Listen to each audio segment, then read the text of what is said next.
अस्सलाम वालेकुम। अगर आप लोग अपनी फैमिली वीज़ा की एक्सटेंशन को लेके परेशान हैं और आप लोगों को ये समझ नहीं आ रही कि कौन सी ऑप्शन आप लोगों के लिए बेस्ट है, किस बॉर्डर से आपको इस टाइम पे एक्सटेंशन करवानी चाहिए या आप लोगों के लिए वापस अपनी होम कंट्री में जाके वापस आना बेहतर है, और बहरीन बॉर्डर की इस टाइम पे क्या सिचुएशन है, इधर वहाँ पे चीज़ें नॉर्मल हुई हैं या नहीं, ई वीज़ा के साथ वहाँ पे एंट्री अलाउ है या नहीं, और जॉर्डन बॉर्डर से क्या विजिट वीज़ा एक्सटेंड हो रहा है और वहाँ पे रश की क्या सिचुएशन है, और क्या आप लोगों के लिए कतर और कुवैत की ऑप्शन बेस्ट है इस टाइम पे।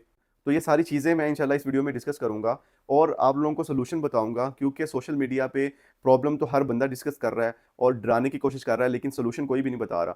तो मैं इंशाल्लाह इस वीडियो में कोशिश करूँगा कि आप लोगों को सॉल्यूशन बताऊँगा कि जो इस टाइम पे आपके लिए बेस्ट सॉल्यूशन है कि कैसे आपने अपना वीज़ा एक्सटेंड करवाना है।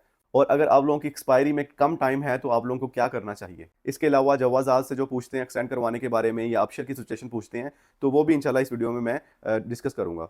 तो काइंडली इस वीडियो को आप एंड तक देखें ताकि ये सारी चीज़ें क्लियर हो जाएँ और आपका कोई नुकसान ना हो।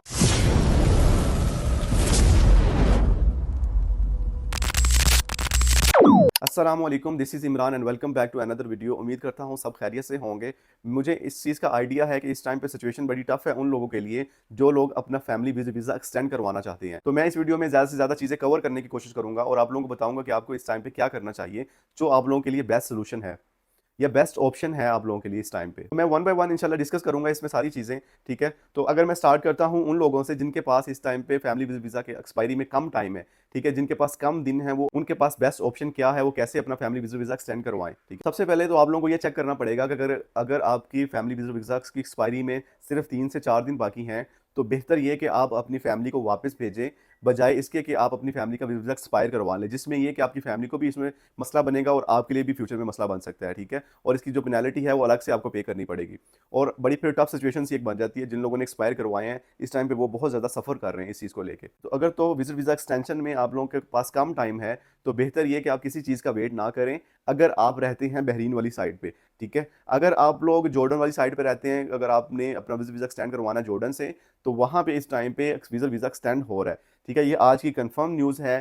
थोड़ा-सा वहाँ पे रश देखने को आया है, फैमिलीज़ बहुत ज़्यादा वहाँ पे जा रही हैं, लेकिन उसके बावजूद भी वीज़ा एक्सटेंड हो रहा है, ठीक है। और जो नॉर्मल रेट चल रहा था पहले, उसी हिसाब से अभी भी एक्सटेंड हो रहा है, ठीक है। अगर आप लोग जद्दा से जाना चाहते हैं, तो वो भी ऑप्शन अवेलेबल है। अगर मदीना से जाना चाहते हैं या इसके अलावा जो नियरेस्ट और सिटीज़ हैं, उनके थ्रू जाना चाहते हैं, तो भी जॉर्डन की ऑप्शन आप लोगों के लिए बेस्ट है। अगर आप लोग एक्सटेंड करवाना चाहते हैं, तो एज़ सून एज़ पॉसिबल आप वहाँ पे जाके करवा सकते हैं, ठीक है।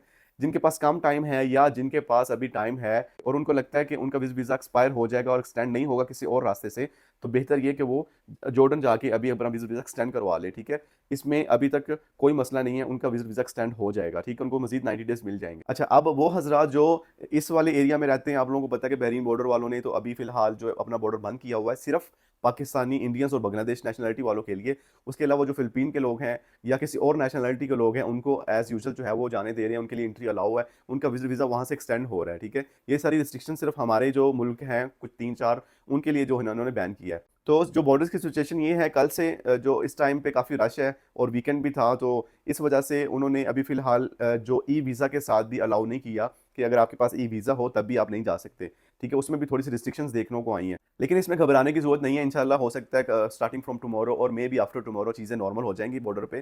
तो जैसे ही इसमें कुछ चीज़ें नॉर्मल होंगी, तो मैं इंशाल्लाह वीडियो के ज़रिए आप लोगों को अपडेट दे दूँगा, ताकि जो लोग इस एरिया में रहते हैं, जिनको बहरीन जाना ईज़ी है, ठीक है, तो उनके पास अगर और कोई ऑप्शन नहीं है, तो फिर वो वहाँ पे जाके अपना वीज़ा एक्सटेंड करवा सकते हैं। तो काइंडली इस चैनल को आप देखते रहिए ताकि मैं आप लोगों तक जो अपडेट्स हैं, वो पहुँचाता रहूँ। लेकिन अगर आपके लोगों के पास कम टाइम है, तो बेहतर ये कि अपनी फैमिली को वापस भेज दें, जैसे मैंने आप लोगों को पहले बताया। और कुछ लोग इस बारे में भी जानना चाह रहे थे कि क्या अपनी फैमिली को वापस भेज के, जैसे वो इंडिया पाकिस्तान भेजते हैं इस टाइम पे, तो क्या वापस बुला सकते हैं? जी बिल्कुल, इस टाइम पे वो किसी भी टाइम वो वापस बुला सकते हैं, क्योंकि सऊदी अरब ने अपने मुल्क में एंट्री बंद नहीं की, ठीक है।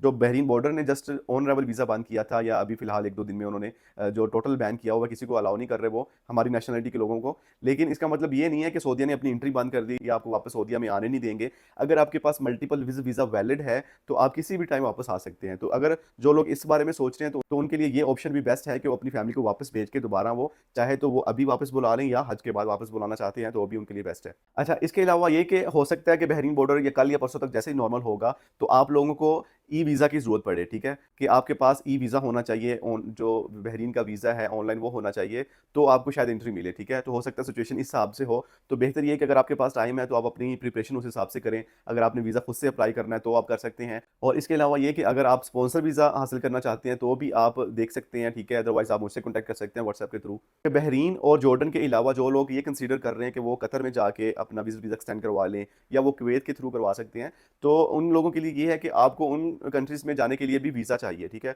उसमें ये है कि अगर आपके पास टाइम है तो आप उनका वीज़ा भी अप्लाई कर सकते हैं। अगर आपको वीज़ा मिल जाता है तो फिर आप जाके ईज़िली वहाँ से भी एक्सटेंड करवा सकते हैं। ये ऑप्शन भी उन लोगों के लिए बेस्ट है।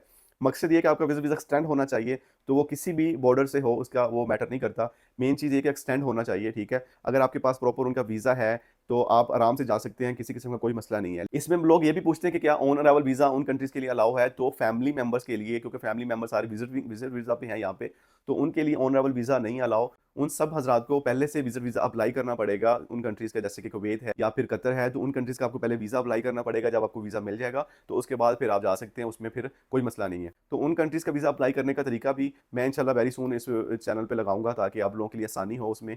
और इसके अलावा ये कि अगर आपके कोई रिलेटिव्स वगैरह इन कंट्रीज़ में रहते हैं तो वो आपको स्पॉन्सर वीज़ा भी प्रोवाइड कर सकते हैं, ये भी एक अच्छी ऑप्शन है। ओके, इन सब चीज़ों के अलावा मैं कुछ चीज़ें ये ऐड करता चलूँ कि अबशर से आपका वीज़ा एक्सटेंड नहीं होगा अंटिल कि वो सिस्टम जब तक वो खोलेंगे नहीं। और इसके अलावा ये कि जवाज़ात से भी नहीं हो सकता, वो मैंने ऑलरेडी एक्सप्लेन किया हुआ अपनी प्रीवियस वीडियो में कि सिस्टम बंद है और जवाज़ात की तरफ से भी बंद है, तो उनकी तरफ से भी ये वीज़ा एक्सटेंड नहीं हो सकता। तो बेहतर ये है कि आप अपना टाइम और अपना पैसा वेस्ट ना करें, ठीक है? अगर आपके पास ऑप्शन है और टाइम है तो आप बॉर्डर के थ्रू ही करवाएँ। और कोशिश करें कि जितना रूमर्स से बच सकते हैं बचें, क्योंकि बहुत सारे लोग सोशल मीडिया पे गलत खबरें फैला रहे हैं, रूमर्स फैला रहे हैं, लोगों को डरा रहे हैं, ठीक है? लेकिन सिचुएशन जो है वो इतनी भी ख़राब नहीं हुई जितनी लोगों ने बना दी है। हर बंदा अपने तरीके से इसमें बात कर रहा है, तो बेहतर ये है कि आप जो है वो खुद से इन चीज़ों को देखें, ठीक है? और प्रॉपर इनको फॉलो करें, तो आप लोगों के लिए कोई मसला नहीं बनेगा। बाकी ये कि मेरे इस चैनल को आप काइंडली सब्सक्राइब कर लें, ताकि इसके रिलेटेड जो भी नई अपडेट्स होंगी वो आप तक पहुँचती रहें। और मेरी कोशिश भी है कि ज़्यादा से ज़्यादा लोगों के लिए जो है आसानी का बायस बना जाए और उनको गाइड किया जाए। तो अगर आपके माइंड में कोई क्वेश्चन हो या आपको किसी असिस्टेंस की या हेल्प की ज़रूरत हो, तो आप व्हाट्सएप के थ्रू कॉन्टैक्ट कर सकते हैं। लेकिन उसमें ये है कि काइंडली आप फ़ोन कॉल से जो है वो परहेज़ किया करें। आप मैसेज ड्रॉप करके वेट किया करें, इंशाल्लाह मैं एज़ सून एज़ पॉसिबल आप लोगों को रिप्लाई उसमें किया करूँगा। बाकी मिलते हैं इंशाल्लाह नेक्स्ट वीडियो में, तब तक के लिए अपना और दूसरों का ख़्याल रखें। अल्लाह हाफ़िज़।